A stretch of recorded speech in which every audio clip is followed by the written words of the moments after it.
আহ আহ আহ আমরা এটা কোন সমাজে বসবাস করছি? বড় বোনের সাথে প্রতিদিনের ন্যায় স্কুলে যাওয়ার কথা ছিল ছোট্ট রামিসার।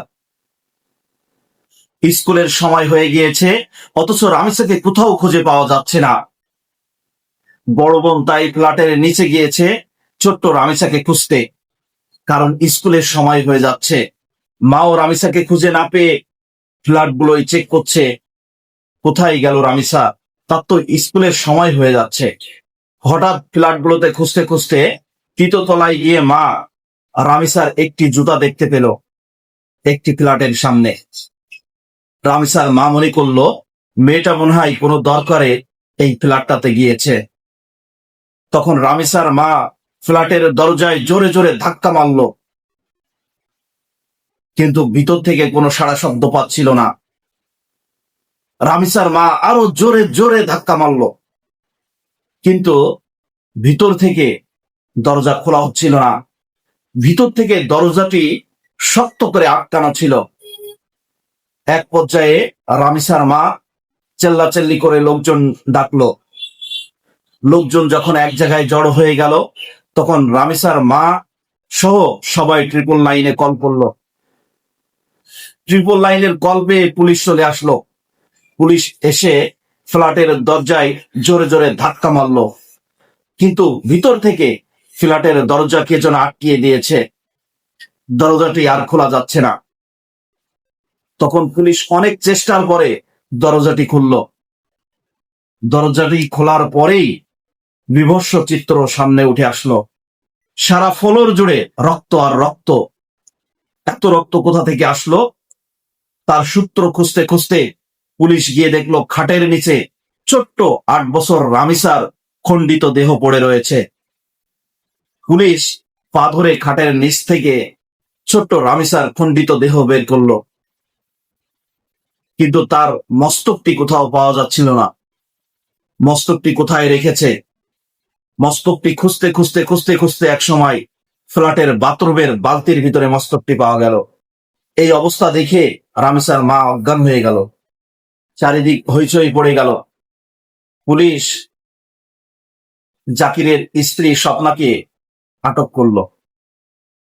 ইতিমধ্যে জাকির গ্রিল কেটে বাইরে পালিয়ে গিয়েছে।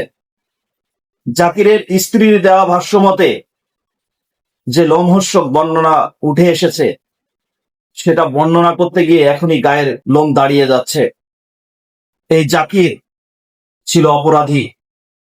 এর আগেও নাটোরে অপরাধ করে সে কিছুদিন জেলে ছিল, যেখান থেকে সে টাকার বিনিময়ে বাইর হয়ে এসেছে। ছোট্ট 8 বছরের রামিসাকে দেখে এই জাকিরের যৌন লালসা জাগলো। তখন সে তার ফ্ল্যাট পরিবর্তন করে রামিসারা যে ফ্ল্যাটে থাকতো সেই ফ্ল্যাটের 3 তলায় সে বাসা ভাড়া নিল। জাকিরের স্ত্রী স্বপ্নার ভাষ্য মতে তার স্বামী জাকির ছিল বিকৃত যৌন লালসার একজন ব্যক্তি। সে তার স্ত্রীকে নানাভাবে অত্যাচার করত। সে পেশায় ছিল একজন অটো মেকানিক। এই জাকির এক পর্যায়ে ছোট্ট 8 বছরের রামিসাকে টার্গেট করলো। ছোট্ট রামিসাকে সে টেনে হিসড়ে তার রুমে নিয়ে গেল।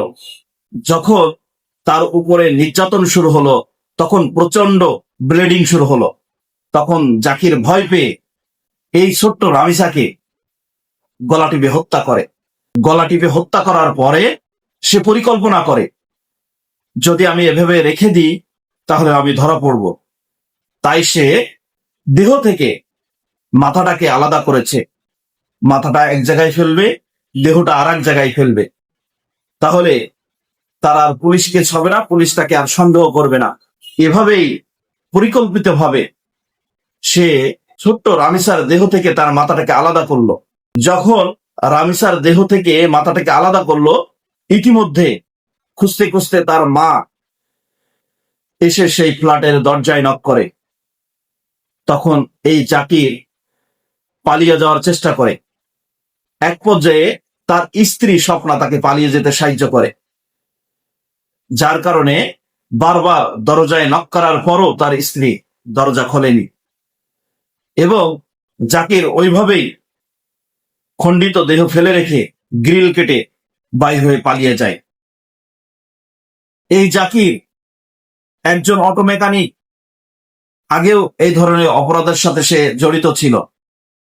নাটোরে অপরাধ করে সে কিছুদিন জেলও কেটেছে। কিন্তু আমাদের দেশে একটাই সমস্যা, পুলিশ কষ্ট করে ধরে, অথচ টাকার বিনিময়ে ঘুষ দিয়ে এ সকল অপরাধীরা জামিনে মুক্তি পেয়ে যায়।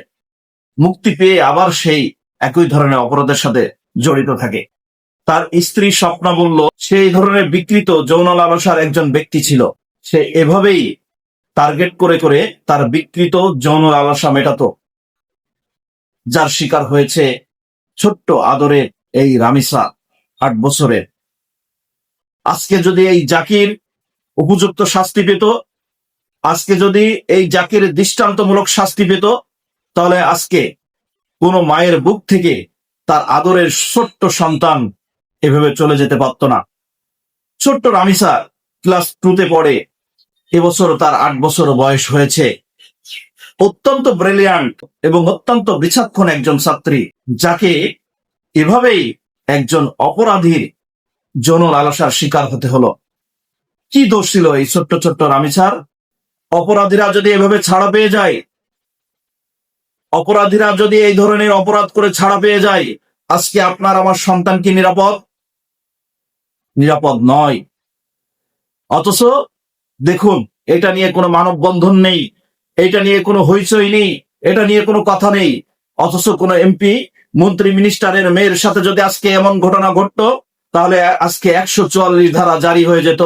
24 ঘন্টার ভিতরে অপরাধীকে হাজির করা হতো এবং তাকে যাবজ্জীবন কারাদণ্ড দেওয়া হতো। অথচ একজন সাধারণ গরিব ঘরের, মধ্যবিত্ত ঘরের সন্তান আজকে এভাবে যৌন লালসার শিকার হলো, অথচ তার কোনো বিচার নেই, মানববন্ধন নেই, এখনো পর্যন্ত আসামিকে গ্রেপ্তার করা হয়নি। পুলিশ হয়তো গ্রেপ্তার করবে, অনেক কষ্ট করে অভিযান চালিয়ে পুলিশ হয়তো গ্রেপ্তার করবে, কিন্তু এই জাকির আবারও ঘুষ দিয়ে, আইনের ফাঁক ফোকর দিয়ে আবারও বাইর হয়ে যাবে। বাইর হয়ে গিয়ে আবারও কোনো না কোনো মায়ের বুক খালি করবে, আবারও কোনো না কোনো বাবার সন্তানকে এভাবেই হত্যা করবে। এবং ধর্ষকের পক্ষে আইনজীবী পাওয়া যাবে, এবং সেই আইনজীবী এই ধর্ষককে মুক্ত করার জন্য বেপরোয়া হয়ে উঠবে এবং এক পর্যায়ে তাকে মুক্ত করবে।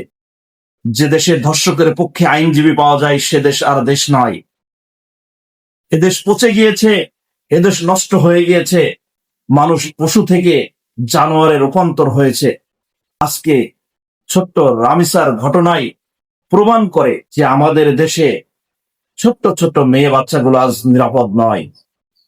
যদি আইনের যথাযথ প্রয়োগ, যদি আইনের আওতায় না নিয়ে আসা হয় এবং অপরাধীকে প্রকাশ্যে ফাঁসির কাস্টে না ঝুলানো হয়, তাহলে প্রতিদিন প্রতিনিয়ত দেশের বিভিন্ন প্রান্তে এই ধরনের রামিসার মতো ঘটনা ঘটতে থাকবে। এবং আমরা বিবৃতি দেব, আমরা মিছিল করব, মিটিং করব, এই পর্যন্তই শেষ হয়ে যাবে। আবারও নতুন রামিসা আসবে, আবারও কয়েকদিন আলোচনা হবে, আবার নতুন রামিসা আসবে, আবারও কয়েকদিন আলোচনা হবে। আর অপরাধীরা এভাবেই অপরাধ করে দিনের পর দিন পার পেয়ে যাবে। এরই নাম গণতন্ত্র, এরই নাম বাংলাদেশ, এরই নাম আইন। স্বরাষ্ট্রমন্ত্রী বলছে যে দেশের কোথাও আইন শৃঙ্খলা বাহিনীর কোনো ঘাটতি নেই। স্বরাষ্ট্রমন্ত্রী এসব চোখে টের পান না, এগুলো দেখতে পান না। আজকে ছোট্ট রামিসা, কালকে কে, সেটার অপেক্ষায় বাংলাদেশ।